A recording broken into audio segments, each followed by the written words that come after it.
Assalamualaikum warahmatullahi wabarakatuh. Anak-anak, kalau kalian bertamasya ke pantai, di situ akan ditemukan yang namanya kapal sedang berlayar.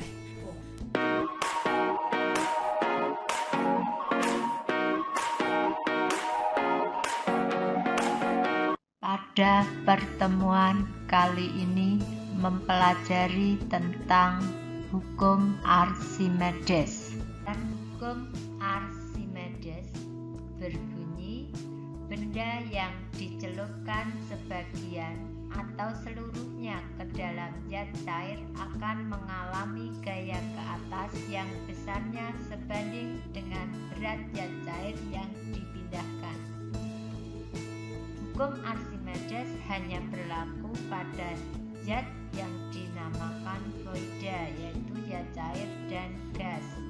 Rangkaian alat percobaan berikut. Yang pertama, beban ditimbang di udara. Yang kedua, beban ditimbang di dalam air. Maka air yang berada di gelas kimia yang besar akan mengalir pada gelas kimia yang kecil.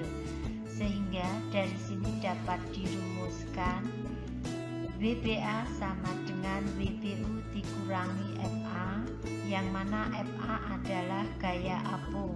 Dapat dituliskan FA sama dengan Rho kali G kali V, yang mana WBA sama dengan gaya berat benda di dalam air satuannya Newton, WBU gaya berat benda di udara satuannya Newton, FA adalah gaya apung atau gaya ke atas satuannya Newton, Rho massa jenis zat cair satuannya kilogram per meter kubik, dan G percepatan gravitasi satuannya meter per sekon kuadrat, V volume benda yang tercelup satuannya meter kubik. Perhatikan kedudukan benda berikut, yaitu kapal selam. Kapal ini berada di permukaan air laut atau dinamakan terapung. Kenapa kapal ini terapung? Karena massa jenis kapal lebih kecil daripada massa jenis air laut. Berat kapal ini lebih kecil dari gaya tekan ke atas, sehingga kapal ini terapung. Perhatikan, kapal itu mulai turun ke bawah air laut, berada di tengah air laut, di dalam air laut. Kondisi seperti ini, kedudukan kapal ini adalah melayang. Kapal ini dengan cara memasukkan air laut ke dalam badan kapal sampai massa jenis kapal sama dengan massa jenis air laut, sehingga berat kapal juga sama dengan gaya apungnya atau gaya tekan ke atas. Dan kapal berikut ini turun ke dasar laut, sehingga kapal ini dalam memasukkan air laut ke dalam badan kapal sampai kapal itu bisa tenggelam karena massa jenis kapal lebih besar daripada massa jenis air laut, sehingga berat kapal ini juga lebih besar daripada gaya apung atau gaya tekan ke atas. Contoh, sebuah benda memiliki berat 80 Newton. Ketika ditimbang di dalam air, beratnya hanya 60 Newton. Berapa besar gaya tekan ke atas yang dialami benda tersebut? Kita selesaikan. Diketahui WBU sama dengan 80 Newton, WBA sama dengan 60 Newton. Ditanyakan FA, yaitu gaya tekan ke atas. Jawabnya WBA sama dengan WBU dikurangi FA. FA sama dengan WBU min WBA, sehingga ketemu 80 Newton dikurangi 60 Newton sama dengan 20 Newton. Nah, Jadi besarnya gaya tekan ke atas yang dialami benda sebesar 20 Newton. Contoh kedua, sebuah batu dengan volume 2 meter kubik tercelup seluruhnya ke dalam air dengan massa jenis 1000 kg per meter kubik. Jika percepatan gravitasi bumi sama dengan 10 meter per sekon kuadrat, berapa besar gaya ke atas yang dialami batu tersebut? Perhatikan, gambarnya batu dimasukkan ke dalam air.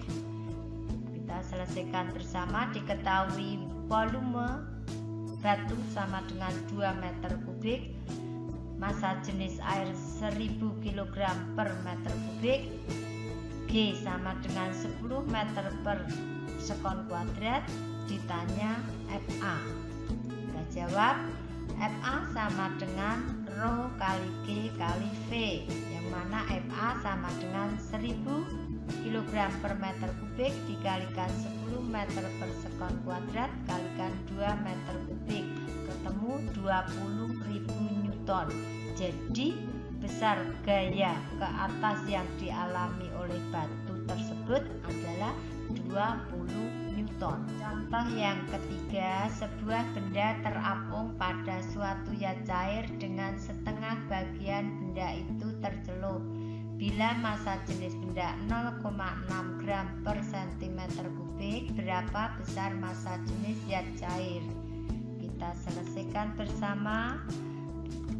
Diketahui V sama dengan setengah VB, Rho B sama dengan 0,6 gram per cm kubik dijadikan kilogram, 600 kg per meter kubik, ditanya Rho atau massa jenis zat cair. Kita jawab Rho kali V sama dengan Rho benda kali volume benda. Rho sama dengan Rho benda kali volume benda dibagi V sama dengan 600 kg per meter kubik dikalikan volume benda dibagi setengah volume benda sama dengan 600 kg per meter kubik kali 2/1 sama dengan 1200 kg per meter kubik.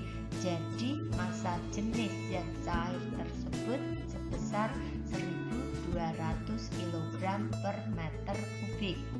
Hukum Archimedes bisa diterapkan dalam kehidupan sehari-hari, antara lain hidrometer untuk mengukur massa jenis zat cair, ini alatnya.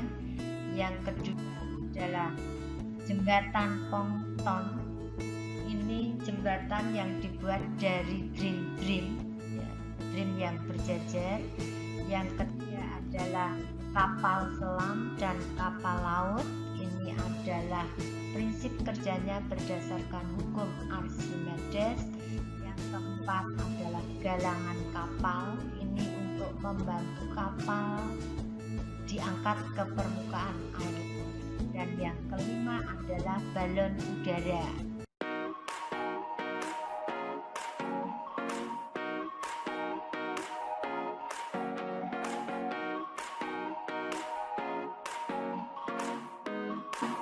Setelah mempelajari tentang hukum Archimedes, kalian sekarang sudah tahu mengapa kapal itu terapung, tenggelam, dan melayang.